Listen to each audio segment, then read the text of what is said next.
to end the illegal abduction of Kilmar Abrego Garcia and bring him home, too. This is the man that the Democrats are wanting us to fly back from El Salvador to be a happily ensconced member of the USA family. We are now reaching a point where we need to decide and determine whether this is even possible. Tariffs are onshoring activity at a remarkable rate. The capital spending is moving towards an all-time high. Hello, everyone. I'm Major Garrett in Washington. Tonight on America Decides, there's the politics and there's the law. Maryland Democratic Senator Chris Van Hollen arrived back in the Washington, D.C. area late today after speaking about his meeting with Kilmar Abrego Garcia. The Maryland man mistakenly deported to El Salvador. The senator argued that his case is representative of a larger clash over the law, due process, and the rule of law in our country. The White House and President Trump criticized the senator's trip, eagerly leaning into the politics of all this. And that was vividly displayed on a social media post from the White House, which included an image of the New York Times headline, scribbled over it in red, the White House did, changing it to, quote, Senator meets with deported MS-13 illegal alien in El Salvador who's never coming back. That's the politics, that's the law. Peace train, but to where? During his campaign, then candidate and President Trump said he could end Russia's war with Ukraine in 24 hours. But after 3 months in office, the president and his administration now threatening to walk away from what appear to be stalled negotiations. If for some reason one of the two parties makes it very difficult, we're just going to say you're foolish, you're fools, you're horrible people, and we're going to just take a pass. But hopefully we won't have to do that. COVID grievance website. The White House turns a government website once used to share COVID advice into a promotional page for the quote-unquote lab leak theory. A closer look at that site also takes aim at Dr. Anthony Fauci. I want to start tonight with Jake Rosen, who's here with me at the desk, Livia Rinaldi at the White House. Jake, catch us up on the latest in regards to Kilmar Abrego Garcia, what Senator Van Hollen said about the meeting, and what we have learned about things said about Kilmar Abrego Garcia by the government. Well, we saw Senator Van Hollen just a couple of minutes ago describe his interaction. He says that the Salvadoran government, after he attempted to go to CCOT, that infamous prison, that he got pulled over on the side of the road, told he couldn't go there. That comes a couple days after a Republican congressman went there and was allowed in. So we see the Trump administration, or at least the Bukele administration in El Salvador, picking and choosing who they allow access for photo op purposes. Then he was turned around, and then as he was about to leave, he says, to come back to the United States without having accomplished this meeting with Mr. Abrego Garcia, he got a phone call from someone who said that they had found a way to do it. They were going to bring him to potentially even the poolside of the hotel to kind of stage this photo op meeting. We see Mr. Abrego Garcia in these pictures in a Kansas City Chiefs Super Bowl hat. We see him wearing not obviously a jail outfit. They clearly wanted to clean him up for this. And we heard a couple of things in addition to just Senator Van Hollen talking about what the message he wanted to convey and all the people that were fighting for him. Obviously, Senator Van Hollen is at the tip of the spear in terms of this public really perception and protest going on right now. But also he said that Mr. Abrego Garcia had been moved from CCOT, that prison, 9 days ago now, to a different Salvadoran prison, which goes against what the Department of Justice has been saying daily to a judge up the road here in Greenbelt, Maryland, in which she's required daily status updates in this case. And in the first status update, they said he was alive in this prison and was there. Every update that has followed has said that he is still in this prison, or at least they've cited that initial filing to say that nothing's changed. So this is in conflict with what the senator just said about his actual place of detention. Yes, and I think it shows not only just how kind of unserious the Trump administration has been in kind of engaging with this, but also how they've fully pivoted now from substantive moves to bring him home to now, like you pointed out in your open, correcting the public perception of who this man is through a number of series of posts online. Olivia, I want to talk to you for a little bit about a kind of interesting divergence in assessments from those speaking on behalf of the White House and the administration about Ukraine-Russia peace talks. The Secretary of State, Marco Rubio, sounded very downcast, saying we may just walk away from this. The president sounded a little bit more optimistic. Vice President Vance in Rome also sounded somewhat optimistic. Summarize what we heard today. Yeah, there's quite a bit of news this morning from Secretary Rubio, who was meeting with the French President Emmanuel Macron, where they were talking about ending this 3-year-long war in Ukraine. And he kind of surprised a lot of people by saying that the U.S. is willing to walk away if they cannot make a substantive move towards a potential ceasefire between the two if they can't come to an agreement. That was a little bit unnerving to the Ukrainians who have been watching these negotiations ongoing. Rubio went on to say if it's not possible to end the war in Ukraine, we need to move on, and saying it's not the U.S.'s war. He also said that in a matter of days, whether or not this is doable, they will figure it out. Later, though, we heard from Vice President Vance, who was meeting with Italian Prime Minister Giorgia Meloni, where he said he sounded quite optimistic that they'd be able to reach a deal in the coming weeks. And he went on to say that there is something interesting that has been happening with Ukraine. Now, that perked up a lot of ears. He said something interesting over the last 24 hours. Curious what that could be. We asked, have not heard back on that specifically. But then Trump in the Oval Office was also asked about this, what he would need to see for these negotiations, whether or not he's being played by Putin. Our Wei Zhang asked him what he would need to see to get to an end to this war on both sides, and Trump said he would need to see more of an effort, and if there is a limit on the number of days that he's willing to put on these negotiations, meaning that if by next week they don't have something concrete, is it time to walk away? And Trump said there's no specific number of days, but quickly, we want to get this done. He said, I think we have a good chance of solving the problem. So what was notable today, though, was all of a sudden we got this sort of timeline pressure put on all sides, where it's now a matter of days or weeks that they need to come to resolve this war. Now, the president will say, look, people are dying every day. Of course, I've wanted to solve this, but it's been 87 days for a war that he said he could have solved on day one. And Major, it's proving a little bit more difficult than that to get an end to this nearly 3-year-long war. Olivia, thank you very much. Jake, back to you. There is this back and forth, and clearly the White House, as we've notified our viewers on this show repeatedly, loves the politics of it, wants to lean in on it, and wants to keep saying things about Kilmar Abrego Garcia in public that don't show up in legal documents when the case is actually adjudicated. Yeah, and none of these perceptions and past issues of Mr. Abrego Garcia are applicable in the case that we're talking about. As we saw the Fourth Circuit say yesterday, the allegations that he is a terrorist, perhaps he is, perhaps he is not, is what this judge said, because there's been no opportunity to prove that, because he is not in the United States to have any of these claims heard against him. Today, I would just point out that the Department of Homeland Security sent some footage, or a screenshot of a body cam footage from he got pulled over in 2022. He was with a number of men who were undocumented. This was in Tennessee. In Tennessee, nobody had bags with them. The state trooper who pulled them over said that he thought potentially it could be a case of human trafficking. There were no criminal charges ever filed. And again, Mr. Abrego Garcia's wife said in a statement to CBS News that we obtained that says that even if he were charged with this, he couldn't speak for himself on any of these cases because he is not here to defend himself. Jake Rosen and Olivia Rinaldi at the White House, thank you very much. I appreciate it. The Trump administration has reshaped the website once used for information on COVID and test kits. This is what you see now. Picture of the president that reads, "Lab leak, the true origins of COVID-19." CBS News digital reporter Alex Tin joins me now. Alex, catch our audience up on how this thing changed, what it now looks like, and what it emphasizes, and what it has basically erased.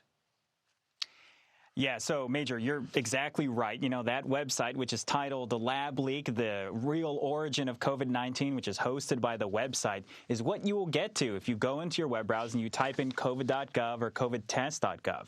You know, those websites used to host a lot of important information about how to find COVID tests, how to find COVID treatment, how to find COVID vaccines. And what's interesting is that while the website's substance itself isn't particularly new, in fact, the website says that all of that information is coming from a report by House Republicans that was published last year. So again, nothing new in that website except for some new graphics and new web design. What has changed is where those covid.gov links go. And that matters because actually there are still websites on the CDC's website, on the FDA's website, telling people, please go here to find out more information about how to get COVID-19 treatment. And now they're getting redirected to this White House webpage. An HHS spokesperson told us that they're right now in the process of trying to catch up and change all of those websites. But clearly this was rolled out before any of those updates could be made. And Alex, I'm not here, and neither are you, to adjudicate whether or not the lab leak theory is a conspiracy theory or not. It is debated, has been debated for years, and there is more evidence that people have looked at that suggests it could possibly have originated in a lab in Wuhan, China. That part isn't what's particularly odd about this. What is, it strikes me, interesting is that things like Operation Warp Speed that created the vaccine, as I understand it, not there anymore, or not even referred to. Yeah, that's right. And, you know, look, part of this comes as the Trump administration has really tried to shift gears and, you know, they say essentially move past the COVID-19 public health emergency. One of the reporting that we have is actually this same month, at the same time that they're pulling down all of these websites, they've also instructed all federal agencies to take down any COVID-related signage in their facilities. We actually spoke with someone who works in a healthcare clinic that's run by the federal government who found out about that directive as their nursing staff was going around taking down any sign that happened to mention COVID-19 in order to follow this directive. And you have interesting new reporting on measles. Alex, what is it? Yeah, that's right. So, you know, as people know, there were major layoffs at the Centers for Disease Control and Prevention. One of the most significant part of those cuts was for a part of the CDC called NIOSH. They deal with worker safety, occupational safety, and very importantly, they deal with one specific topic that's dealt with nowhere else in the CDC. That's ventilation and filtration. A team from NIOSH had been deployed to Texas. They were in the process of helping hospitals fix errors in how their ventilation was working. At the same time, they were helping to treat measles patients. Those responders were laid off as part of those cuts. They're now off of the response, and a plan that they had to help Texas schools curb the spread of the virus, that's also now been scrapped because all of the staff who were supposed to work on that are now being subjected to these layoffs. Alex, there's also new reporting about potential FDA changes dealing with health and food safety. That's right. So, you know, our reporting on this is interesting because the FDA has actually been planning, some officials within the agency for a long time, for the possibility that routine food safety inspections would be moved from the agency out to the states. This sort of outsourcing of the inspections is something that a lot of conservatives have proposed as a way to save money and essentially bring that authority back to the states. Now, viewers at home can probably imagine the criticism that some advocacy groups have of this kind of move, which is the concern that when you have this patchwork of states that are doing food safety inspections instead of the federal government, that undermines confidence in the U.S. food supply, especially since a lot of people aren't buying food that was made in the same state that they're paying taxes for. This plan, to be clear, is not finalized yet, but it's our reporting that the planning has resumed around this plan at the instructions of the Trump administration. A great deal happened in this space this week. Alex Tin, always a pleasure to have you with us to break it all down. I thank you very much. Thank you. Turning now to yesterday's deadly shooting at Florida State University. Police say the investigation has found no connection between the suspect and the victims. The alleged shooter will be charged with first-degree murder. Katie Weiss joins me now from Tallahassee, Florida. Katie, what else did we learn today? Well, we have learned so much in the last 24 hours since shots broke out on FSU's campus yesterday late morning. So many things, both about the investigation and about the status of the people who were injured and in this case. In fact, I just left a hospital room just 2 minutes ago speaking with a young lady who was a victim in this case who was actually shot in the behind. She's a graduate student at FSU. Her name's Madison Askins, and she spoke with us so bravely and fiercely about just what her experience was like. She recalled seeing the shooter watch victims run and say, yeah, that's it, keep running.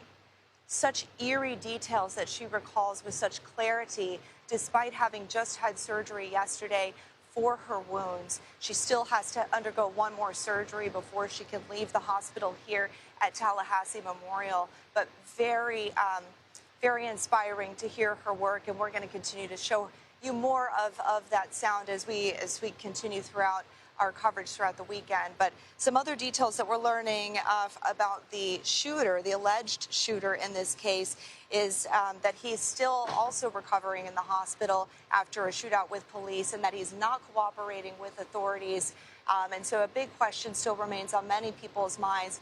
What possible motive may this gunman, had to carry out such a horrific attack? Katie Weiss with a really important interview. I'm glad you summarized it. I know our audience will look forward to seeing more of it in the future. Thank you so much. Appreciate it. Democrats and a handful of Republicans are calling for a ban on congressional stock trading. One of them, California Democratic Congressman Mike Levin. He joins me next right here on America Decides. Welcome back to America Decides. Trump administration continuing to criticize Federal Reserve Chair Jerome Powell. President's top economist, his name is Kevin Hassett, you see him right there, suggested that Powell worked to help Democrats politically during last year's campaign by cutting interest rate. He also said the White House and its team is studying the law to see if it has the authority to fire Chairman Powell. California Democratic Congressman Mike Levin joins me now. Congressman, it's Friday. We're both from Southern California, so with your permission, I'll just call you Mike, if that's okay. That sounds great, Major. Good to see you. Good to see you. What do you think is at stake with all this conversation from the Trump White House and the president himself about the potential of firing the Federal Reserve Chair, Jerome Powell? Well, this is just another example of executive overreach. It's clearly not within the president's purview to be able to fire the Fed chairman. I think that Jerome Powell has done a very good job during very difficult times for our nation, and I think he should be allowed to serve out the rest of his term. And I think politicizing the decisions of the Fed is extremely dangerous. It destabilizes confidence in the markets and is another example of American leadership around the world being doubted, and the stability and predictability of America as a partner, I think, is vitally important to our economic interests. And so, look, this isn't the first time the president has threatened this. It certainly won't be the last time, but he cannot do it. It's another example of the recklessness and the lawlessness of this administration in many different ways. Mike, you've long been an advocate for a ban on members of Congress trading stocks. That's a fact. Do you believe during the interesting days of April 8th and 9th, members of Congress unduly profited from insider information? I believe that there's a very high probability of that, Major, and we're trying to get the evidence. The Stock Act, which is the governing law here, requires that members disclose the trades they make within 30 to 45 days. And so we'll have a full picture of what trades were made and when, probably about a month from now. At that time, I'm going to be taking a very close look to see who traded on the 8th and on the 9th. We know that on the evening of the 8th, a number of my Republican colleagues in the House had dinner with President Trump. We know that at 9:37 a.m. on the 9th, the president tweeted, "It's a great day to buy." And then 1:18 p.m. on the 9th is when the 90-day pause was announced. I know my friend Adam Schiff in the Senate is taking a similar look at what the members of the administration may have done on the 8th and 9th, although there isn't that similar level of transparency. And look, I think every American should be concerned that there are members of Congress who may be using non-public information that they gain in the course of their conversations with the president or behind closed doors getting classified information or in any other means as members of Congress and using that to enrich themselves. We are not elected to enrich ourselves. We're elected to serve the public. And that's why we need a full ban, as you said, on stock trading for members of Congress. And it's something that actually has good bipartisan support. Even President Trump was for this. Back in 2022, he said he supported a ban, and Leader Jeffries now supports a ban. So we're making good progress. And Mike, remind our audience how this came up on a bipartisan basis in COVID, attracting even more attention from you and others who've long advocated for this ban. Well, what happened at the beginning of the pandemic, Major, is we received all sorts of non-public information about the severity of the pandemic. And, you know, when I heard that information, I called my wife and said, go get some hand sanitizer and some toilet paper. Other members were buying and selling stocks. Some were selling cruise line stock. Others were buying pharma and you know, other stocks that may have stood to benefit. And that's just flat out wrong. And all that's been documented. And for me, When I signed up as a candidate, my wife and I made a decision to divest of any individual stock and to take that money, put it in mutual funds, because we wanted to know that we were serving the public interest, not our pocketbook. And look, at the end of the day, there are a lot of things that people can do for a living. If you choose to be a member of Congress or a public servant, it really does require that you set aside your own narrow interests for a cause greater than yourself. And that's why I think more and more members, as they look at what happened during COVID, as we see what may have happened during April 8th and 9th, I hope we'll get behind a stock ban. And I am confident, Major, if the Speaker of the House put it on the floor tomorrow or next week when we're back, it would pass. It would pass the House, it would pass the Senate, and Trump would sign it. Before you got into Congress, you spent a fair amount of time in environmental policy and law.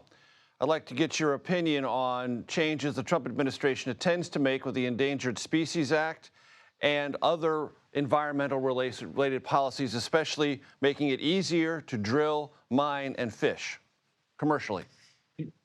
You know, I'm so disappointed to see the decades of bipartisan progress that we've made on advancing bedrock environmental law pretty much go down the tubes all in just a few years.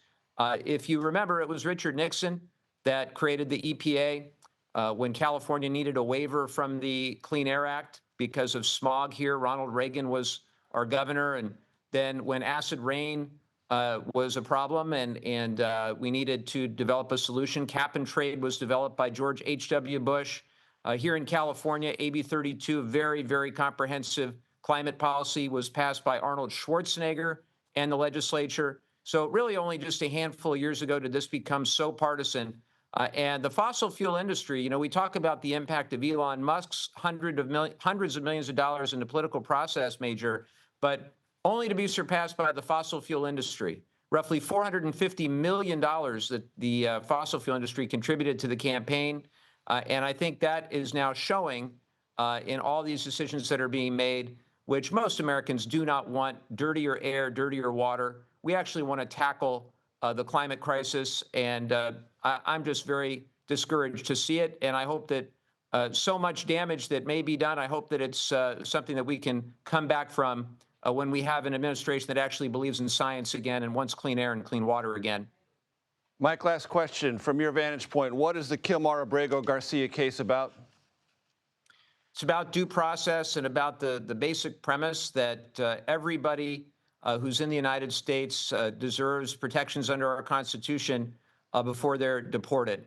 And look, I've had constituents deported who were here for 35 years, who paid their taxes, who did nothing wrong other than get bad legal advice, and every year would go back voluntarily to ICE and be allowed to stay up until this February when they were deported. There are examples all across this country, and I really worry, Major, that the stories like my family's and perhaps like yours and so many other Americans, they wouldn't even be possible today. If we're going to be so exclusionary about the United States of America, it's really just, for me, anathema to everything that made America great to begin with. Real quick, the White House thinks it's a political loser for you and fellow Democrats. Look, at the end of the day, I don't know. I'll leave that to the pundits, but I will tell you, there's the law, there's the Constitution, and that's got to prevail here. And I think the Supreme Court eventually will determine that what the administration's done with Abrego Garcia and many others, frankly, is wrong. And, you know, the politics are what they are. California Democratic Congressman Mike Levin. Mike, thank you. I appreciate it. Thanks, Major. Good to be with you.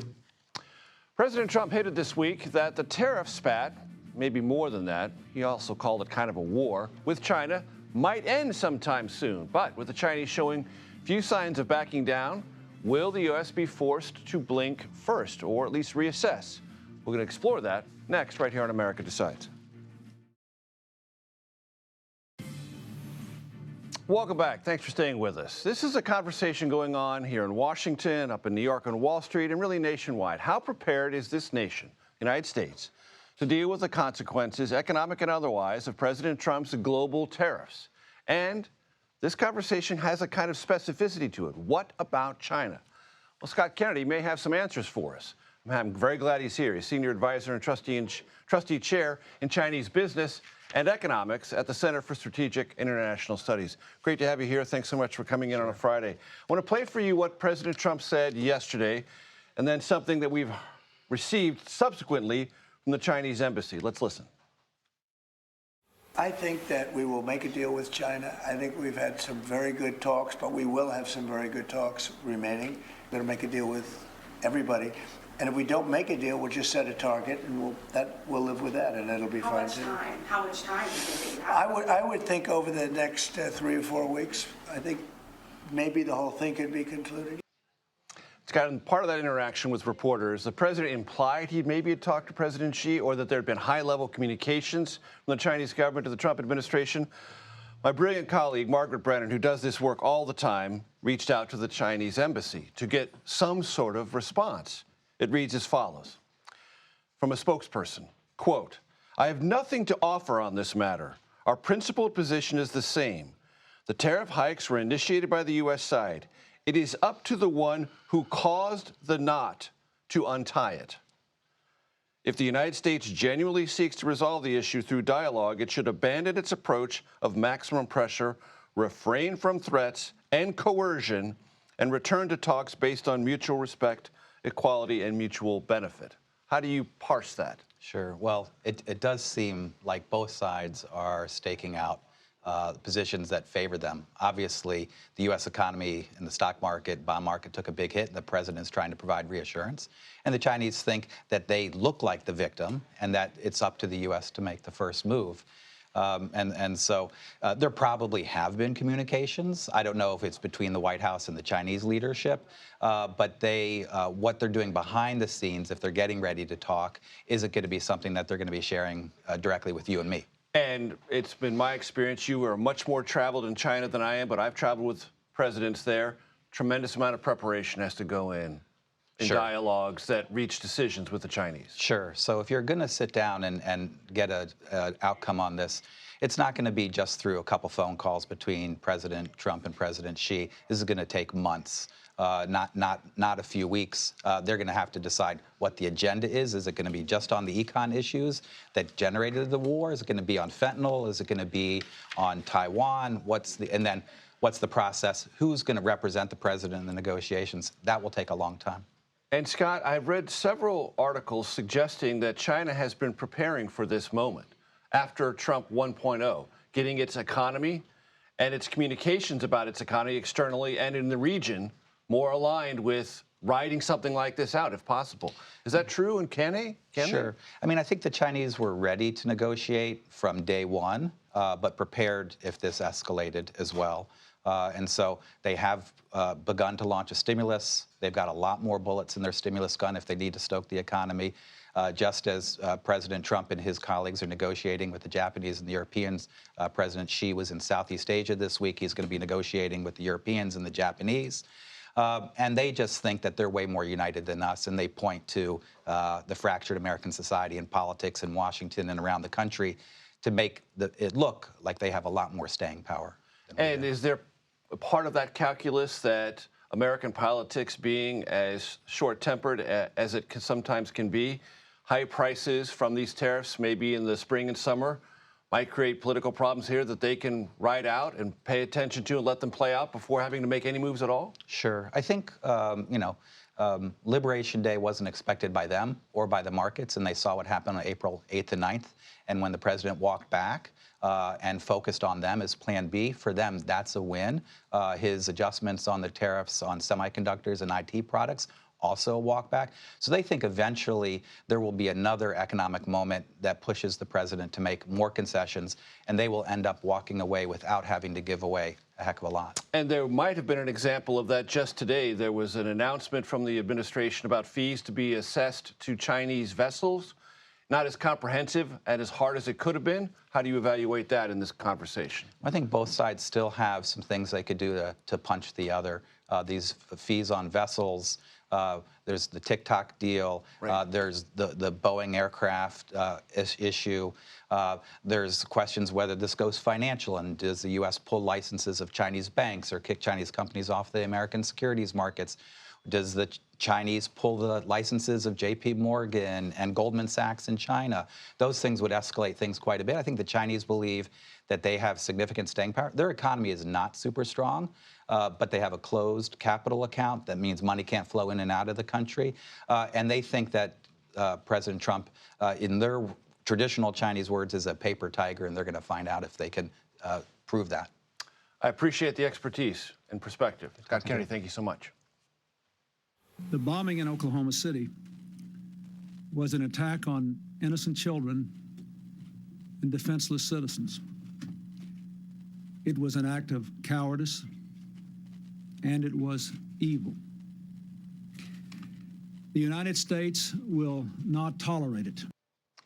President Bill Clinton, the date April 19th, 1995, remarks in the briefing room in response to the Oklahoma City bombing at the Alfred P. Murrah Federal Building. Tomorrow marks 30 years in what remains the deadliest homegrown attack on U.S. soil. It claimed 168 lives. More than 650 people also were injured. And among the dead, 19 children, most of whom were inside the building's daycare center. Here is what the site of the attack looks like today. A chair to honor each person killed, laid out in 9 rows to represent each floor of the building. I've been there. It is a solemn, somber memorial. We're going to take a quick break, and we'll be right back. The President and Secretary Kennedy have been pushing the MAHA agenda because it makes it easier for people to do the right thing. Welcome back. In a week that saw the administration take on fights with the courts, higher education, and the Federal Reserve, it ended with former TV personality Dr. Oz, that was him you just heard, sworn in, Administrator of the Centers for Medicare and Medicaid Services. MAHA is a reference to Make America Healthy Again, something that President Trump and many of his supporters embraced during the campaign. Our political panel is here. I'm happy to say that. Joel Payne, CBS News political contributor, and Democratic strategist Ryan Taylor, new to the desk. Glad to have him here. Republican strategist who previously served as communications director for Senator Roger Wicker, who's currently the chairman of the Armed Services Committee. Great to see you both, gentlemen. So an open-ended question for both of you, and I'll let you go first since you're new to us, Ryan. Yeah. We're nearing 100 days. How, if you were to go talk to your friends who are not political animals, how would you summarize the highs and the lows of the first 100 days for Trump? I would summarize it by saying we're getting exactly what we voted for.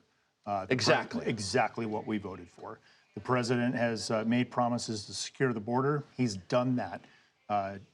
Border apprehensions are down 95% since last March, down to 8,000 for the entire month. That's incredible. The tariffs, the president has been saying the whole time that he's going to hold our allies and adversaries accountable for unfair trade practices, and that's exactly what he's doing. And we're going to see a tremendous amount of legislative accomplishments, I think, toward the end of the summer in terms of lower taxes and budget reconciliation. So I think we're getting exactly what we You wouldn't necessarily hoist a banner, but I hear you saying mission accomplished. Oh, no, I'm not going to say that. We got a long way to go. But you heard him. Mission accomplished. He said it. There's no banner. Yeah. Joel, so answer the same question. Highs and lows. Not only for President Trump, but for Democrats. Well, we've gotten to be a little friendly here, so I don't want to be rude to our friend here, but I would disagree a bit. Donald Trump told you he was going to lower your prices, he was going to lower inflation. What he's doing instead is he's renaming bodies of water, he's going after political enemies, he's suing media companies, he's disrupting the world order that was established 80 years ago to keep America and keep our allies safe. So if that's what you think you voted for, yeah, that's what you're getting. But I don't actually think, particularly the people in the middle who are not MAGA, who are not a part of the president's base, that's not what they voted for. And, I think as we approach this 100 days, there's no surprise why Donald Trump has seen his honeymoon go away faster than any president in modern history. He didn't have that big of a honeymoon to begin with. He was just barely at 50%, which most other presidents are well over 60% at this time. That's all gone away. So he's blown up any political capital that he has.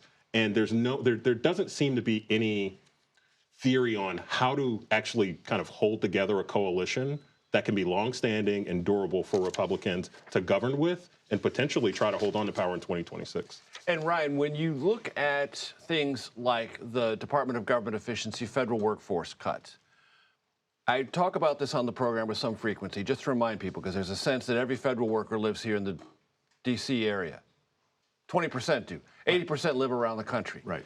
And this is coming up in town hall meetings for Republicans and Democrats. People getting laid off, people losing funding, grants, not to just universities, but to nonprofits that have deep roots in communities all around the country, red and blue. Do you think there's any danger for Republicans, members of Congress, the Senate, or President Trump on this front? It's always difficult to cut spending. That's why Congresses haven't done it in decades.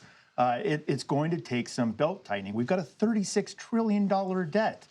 Yeah, but he doesn't want to cut spending. Yes, I mean, he doesn't. No, he doesn't. He does not. He exploded the budget. He exploded the budget. But you work for Roger Wicker, a smart guy in the Senate. You know as well as I do, most of the money doesn't reside where these cuts are coming from. 100%. It just doesn't. No, it doesn't. But you also have to start somewhere. I use the analogy all the time of a time when we were voting on ANWR. Do you all recall this? Mm-hmm. When we were going to drill in Alaska, and they told us it was going to take refuge, they told us it was going to take 10 to 15 years to get it.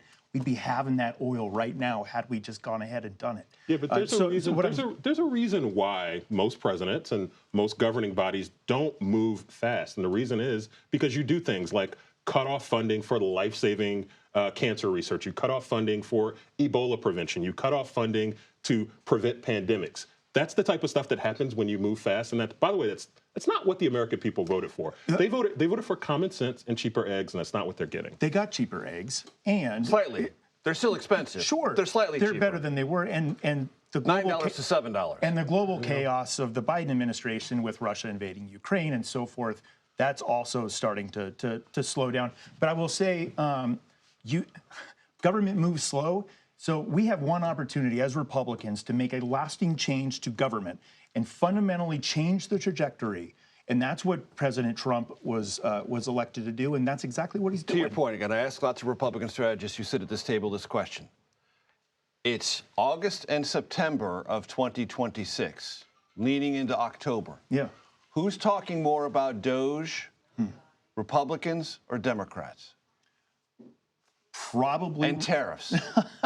Probably Democrats. Doggone right. Okay. They're going to. Are Republicans running from both? They're not. They're not going to, because I disagree with my friend here, because I think the president's coalition is actually quite strong. What we've been able to accomplish with a slim majority in the House is nothing but incredible. It's impressive. There's no question about it. They haven't done anything in the House. What have you done in the House? Look, they got the budget resolution done, and they got the continuing resolution through. And it wasn't clear they were going to do either one of those. Are you going to stand behind that? So do you think that Richard Hudson, the chair of the Republican campaign committee, are they going to run on that? Are they going to run on those cuts and the DOGE cuts and the destruction of government? Yes. I'd love for them to do that, and I'd take that bet.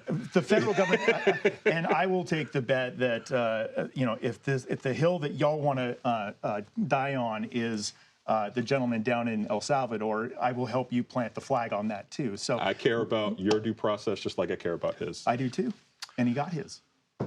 As if he were a veteran of this table. Ryan Taylor, good to have you here. Joel Payne, always a pleasure. Thanks very much to you both. As Earth Day approaches, environmental groups say they are worried their nonprofit status could soon come under the threat of the Trump administration. We're tracking that next, right here on America Decides.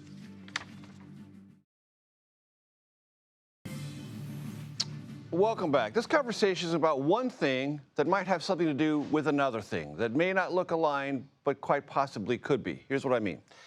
The IRS is considering whether to rescind Harvard University's tax-exempt status as the school continues its feud with the Trump administration, one that it would argue the Trump administration started, but we'll set that aside. Of note, President Trump said yesterday his administration is also considering doing the same thing, meaning revoke tax-exempt status to other entities. That could include environmental groups. Senior coordinating producer of the CBS News Climate Unit, Tracy Wolf, joins me now. Tracy, always great to see you.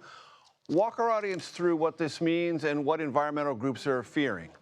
Sure. The environmental groups have actually been anticipating this. They knew that Trump would come after them with a little bit of retaliation for all of the years that they have antagonized him with numerous lawsuits pushing back against his attempts to continue to do economic development expand oil and gas projects. They sue him a lot. And so as you can imagine, he's kind of interested to figure out a way that he can needle them a little bit. So this is all a rumor at the moment. We have no concrete proof that there is an executive order in the works, but they're waiting for it. They're anticipating it. They've heard a lot of chatter that this could be coming on Earth Day. And as you said, Harvard is now looking at possibly losing their tax-exempt status. Environmental groups expect that this could be the next tactic for someone like them. And I should say, they are anticipating that should this be a tactic that the Trump administration pursues, it wouldn't just be environmental groups. I would imagine you could see this happening to immigration groups, civil liberty groups, and other groups that antagonize the administration. And Trace, let's talk about something that's actually happened. The Trump administration announced its intent to change a specific definition under the Endangered Species Act dealing with harm. How could that change things? Right. So when you look at the Endangered Species Act, there's two terms that protect animals under the Endangered Species Act. It is illegal to harm an animal, and it is illegal to take an animal. Take is really black and white. You're not allowed to kill, take, hunt an animal. He's not looking to change that one. He's looking to change or revoke the definition of harm. Harm means anything that could eventually lead to the extinction of an animal. In this case, more often than not, harm is damaging an animal's critical habitat. So he's looking to redefine this and to repeal it, mostly because he wants to develop in areas where endangered species live. So, he wants to continue to log, to do critical mineral development, oil and gas exploration in areas that are currently protected under the Endangered Species Act. And so he believes if he can repeal this definition of harm, that will enable him to do more economic activity in those areas. And can it be repealed just with a whim of any administration? Yeah, that's a great question. I do believe it takes an act of Congress to change the Endangered Species Act, but Fish and Wildlife and NOAA have gone ahead and started the formal process of revising the definition of harm. I think they're going to try everything they can, but again, environmental groups will come out and sue and try to block this from progressing. And trying to block it on the basis that habitat are essential to an endangered species being able to not only exist, but replicate. Yes. Again, when you look at why a species goes extinct, it's often not because we are killing the species and hunting them to extinction. It's because their critical habitat is lost. And so that's why harm for many environmentalists, many experts, is a very big deal here, because that would probably render more species extinct than actually hunting or killing them. And very quickly, Tracy, some judges ruled this week against the Trump administration effort to freeze climate funds. Yes, so they did rule against the administration to freeze climate funds, but the DOJ immediately appealed. And so initially in those rulings, the judges told the EPA, for example, you must immediately turn the faucets back on, start giving grant recipients billions of dollars of climate-based aid and funds.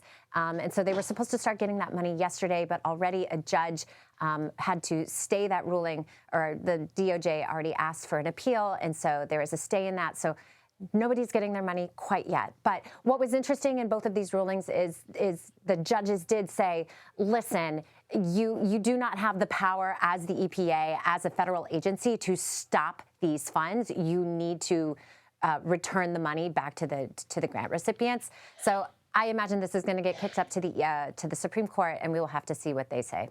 And we will watch the space. Tracy Wolf, thank you. That does it for today. I'll be back with another edition of America Decides Monday at 5 p.m. Eastern. The Daily Report is next, right here on CBS News 24/7.